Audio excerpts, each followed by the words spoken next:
Сәлем қыздар, біз бүгін керемет яркий сердечный маникюр жасайтын боламыз. Ол үшін бізге өзіңізге ұнайтын любой түсті алып, бір или екі слойға жағып, оны кептіріп аласыздар. Одан кейін ақ обычный гель лакпен осындай жүректің суретін саламыз. Мен жүректің суретін осындай точка арқылы жасаймын. Сол кезде равномерно әдемі болып шығады, және өте оңай және тез. Можете на заметку взять. Лайфхак демекші.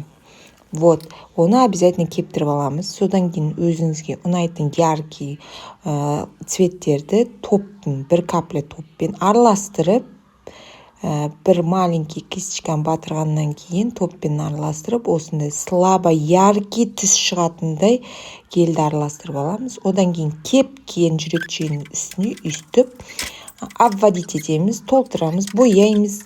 Одан кейін обязательно оны біз кептіріп алуымыз керек. Сол кезде қараңыздар, қандай керемет күшті дизайн шығады.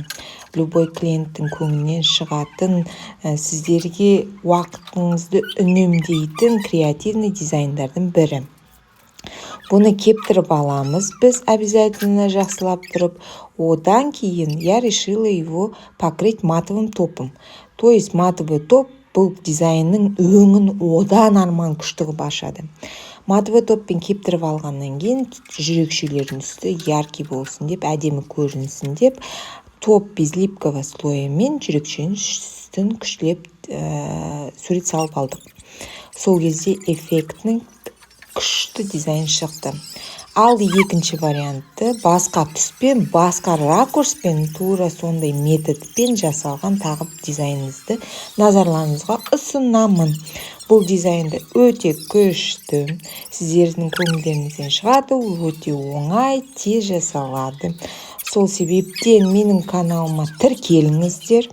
Бұл жерде өте қызықты, оңай және тез, креативный, күшті дизайндар көп. Обязательно подписка жасаңыздар, лайк басыңыздар. Егер өзіңізге ұнап жүрген, бірақ қалай жасалатын білмейтін дизайндарыңыз болса, маған комментарийға жазып кетіңіздер. Келесі жолы мен сіздермен бірге сол дизайнды жасауға тырысамын. Осындай оңай және тез, креативный, клиенттің көңілінен шығатын, сіздің авторитетіңізді көтеретін күшті дизайндарыңызды осы каналға салып отырамын.